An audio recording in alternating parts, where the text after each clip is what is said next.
කතෝලික පල්ලියේ නායකයා ලෙස වසර 12ක් කටයුතු කළ ප්‍රැන්සිස් පාප් වහන්සේ ස්වර්ගස්ථ වන විට 88 වන වියේ පසු වුණා.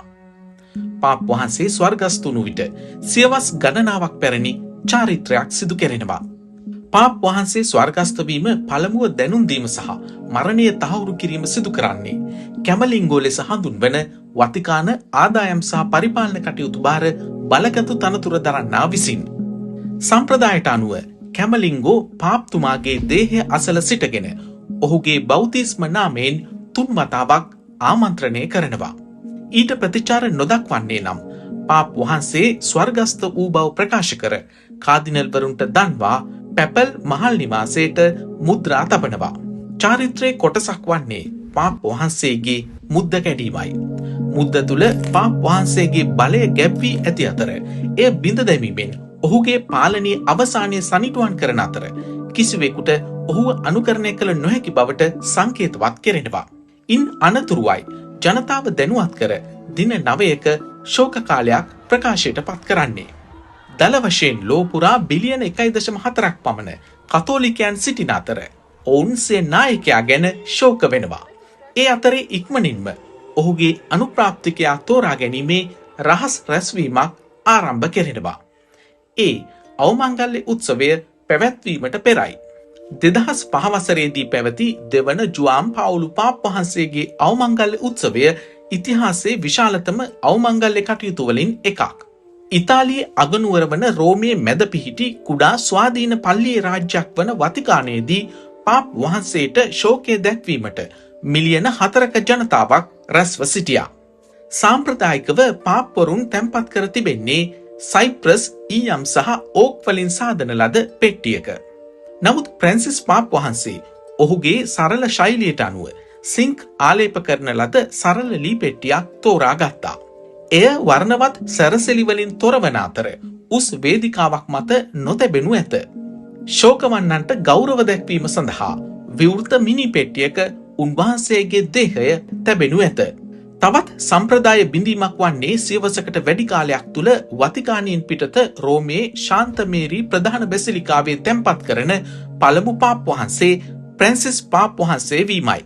2022 දී ස්වර්ගස්ථ වීමට වසර 9කට පෙර වයෝවෘද්ධභාවයේ හේතුවෙන් අසාමාන්‍ය ලෙස ඉල්ලාසු 16 වන බෙනඩික්ට් පාප් වහන්සේ තැන්පත් කරනු ලැබුවේ පාප්වරුන් 90කට අධික පිරිසකගේ දේහයන් තැන්පත් කර තිබෙන සුප්‍රසිද්ධ ශාන්ත පීතර බැසිලිකාවේය.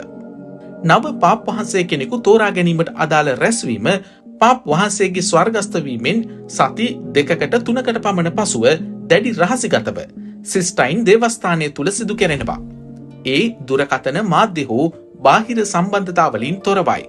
සෑම කාදිනල්වරයෙකුම කඩදාසි ඡන්ද පත්‍රිකාවක් මත Taman කැමති අපේක්ෂකයාට මනාපය සටහන් කරයි.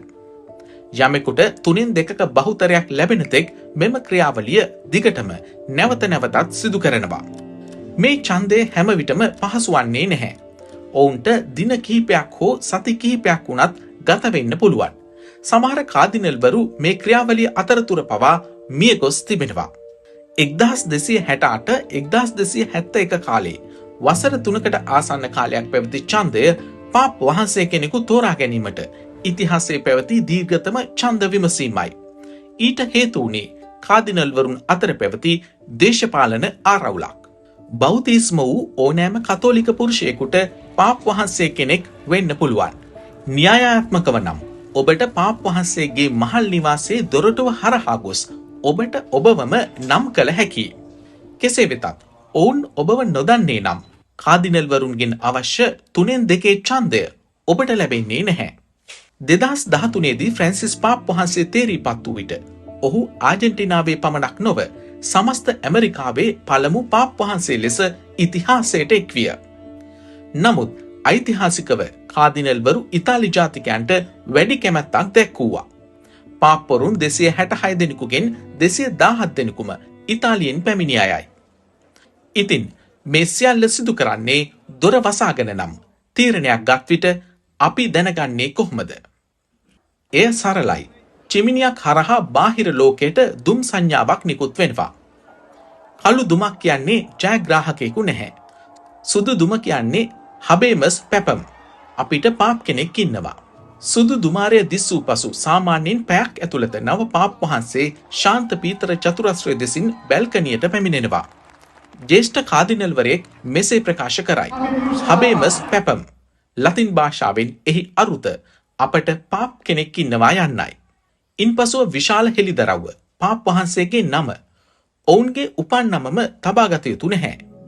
ෆ්‍රැන්සිස් පාප් වහන්සේගේ මුල් නම හොර්හේ මාරියෝ බර්ගොග්‍රියෝ.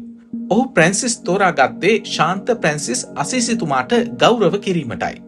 පාප් වහන්සේ ස්වර්ගස්ථවීම ජීවිතයේ අවසානයේ පමණක් නොවේ. එය කතෝලික පල්ලියේ අනාගතයේ හැඩගස්වන පුරාණ රහසිගත ක්‍රියාවලියක ආරම්භයයි. ලෝකය බලා සිටින අතරතුර නැවතත් සුදු දුමාරයක් ඉහළට නැගෙනු ඇත.